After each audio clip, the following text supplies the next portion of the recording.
What's happening, everybody? Steve here, Raking Profit, coming back to you with another video. And I'm not gonna lie, I may have been having a couple adult beverages because Mama Profit and I are hanging out over here at Mohegan Sun. I'll give you guys a little tour. This is our room. Definitely a beautiful view. And this is what I love about reselling. I love being able to go bust your butt, hit the ground running, make a bunch of money, and especially if you're selling on Amazon FBA, but even with eBay as well. You know, you could make a ton of money. You could send a bunch of stuff to Amazon. And today I'm already over $400 in sales. It's literally early afternoon. And I'm out here enjoying life. So hopefully you guys are, doing well and life is beautiful. But I want to talk about a topic which is kind of like the natural progression that I've gone through and the trajectory of a lot of resellers, right? So most resellers, including myself and probably yourself as well, we start by sourcing items from like garage sales, right? We go out on the weekends, we go to Goodwill, we go to thrift stores, maybe auctions, flea markets, sourcing off a Facebook marketplace. For me, it was Craigslist back in the day with bicycles, libraries, backroom access. You guys, there's like 50 plus different ways that you can source and get inventory for like a couple of bucks.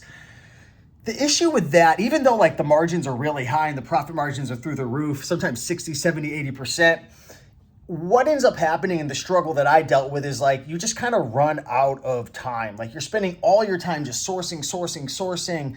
And what really makes you money in this business, and I learned this from one of my mentors, Caleb Roth, who owns Scout IQ, is you make your money by sourcing, right? And shipping items to Amazon FBA. Like the more items you have and you ship to Amazon or the more items you list on eBay, that's where you make your money. Of course, sourcing is important, but if you don't get your items listed, you don't get your items shipped to Amazon or the beast as we call it, then you're really gonna have a hard time making money. And what ends up happening with a lot of resellers is they kind of go up the chain of reselling. And I'll explain it. Like at first, I would say like the beginner or and there's nothing wrong with doing this forever, but what I notice amongst like people who go from like 4 figures to 5 figures to 6 figures to 7 figures is they start with like thrifting and garage sales, auctions, flea markets. Then they move on to like retail arbitrage, which is like going to retail stores like Kohl's, Target, Walmart, so on and so forth, because you can get a lot of inventory quickly. Then what they do is they move on to online arbitrage, and that's where I am right now.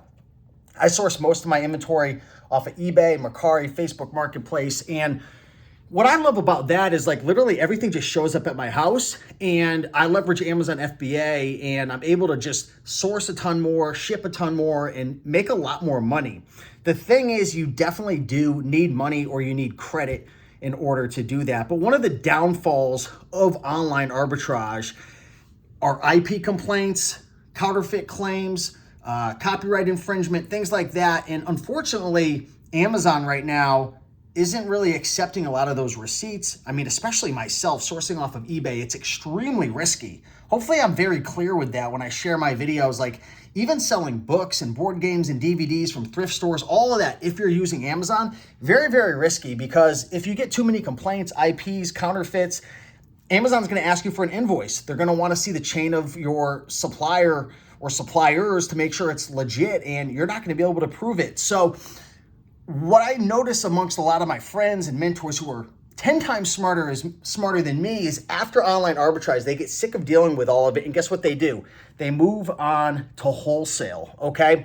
So on July 19th, I want to share this with you. And I guess I'll explain this first and then I'll explain wholesale a little more. On July 19th, there's a free workshop that my mentors, Dan and Dylan, are putting on.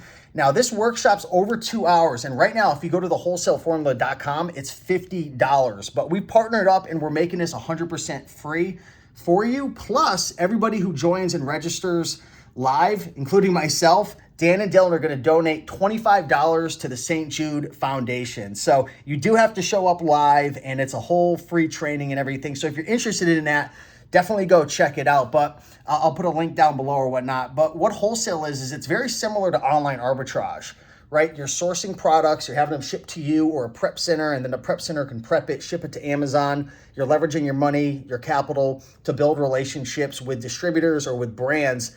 But the great thing about this is if you get an IP complaint, if you get a counterfeit claim, if you get any issues where someone's saying like, you can't sell this or blah, blah, blah, it's fake, or you're infringing on my rights, which is like the most annoying thing. And the thing that scares me most right now in my business model, I actually just linked up with a lawyer because I want to talk to a lawyer about how I can protect myself in the event, since I sell such, high risk items like DVDs and whatnot. I'm trying to figure out how to protect myself. But with wholesale, and this is why I'm so interested in it, and I've dabbled with it over the years, but I've never really fully committed myself.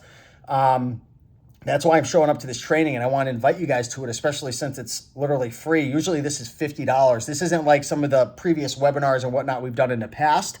I've had them on. Like, this is like a legit workshop where we're really going through it, and it's going to be exciting.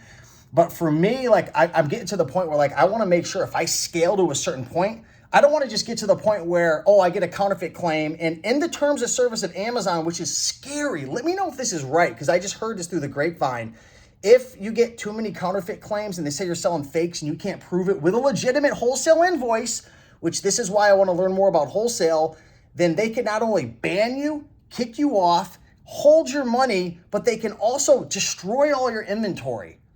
That scares the living heck out of me. I'm going to be honest with you. That scares me. And all that takes is one of your competitors trying to screw you over, or a brand trying to kick you off of a listing, or just maybe a customer who is lazy and just says, I know I'm going to get my money back if I say it's fake. That scares me. That's why I recommend going to this training, guys. I'm going to be learning. Again, I've said to you guys, and I've even tried to start it in the past, but I never fully committed myself, and sometimes I've given up, and I'm like, you know what, I need a kick in the butt. I need a kick in the butt to go make this happen, and that's why I'm joining this training. So hopefully you guys check it out as well. Again, since we partnered up and I'm able to leverage my YouTube and whatnot, we're getting it free, plus they're donating $25 to St. Jude Foundation for everyone who shows up live. So don't just register, show up live. I believe it's July 19th at 2 p.m. Eastern. I'll put a link down below. But that's what I want to talk about, guys, the trajectory of the reseller. There's nothing wrong with thrifting for the rest of your life. There's nothing wrong with just doing OA. But just remember, there's risks involved with each, right? Only thrifting, super high margins, but you're spending a lot of your time sourcing. And it's hard to scale. With retail arbitrage and OA, you could scale. You definitely need money and credit. But you have that risk of IP complaints and counterfeit claims. With wholesale, you definitely need money, you need credit, but your business is much more safe, it's much more reliable, because with wholesale, you're building relationships with either distributors or the actual brand, and you're buying in bulk. And you could start with as little as just $1,000 or $2,000, which is great. The same with OA. Obviously, you'll scale faster with more credit and more money, but you have that protection, you have that consistency, and I'm pumped for it. So hopefully you guys check it out. I'll put some links below. Much love, and I'm going to just enjoy this view right here. And where's my drink? Right here. Much love. Peace.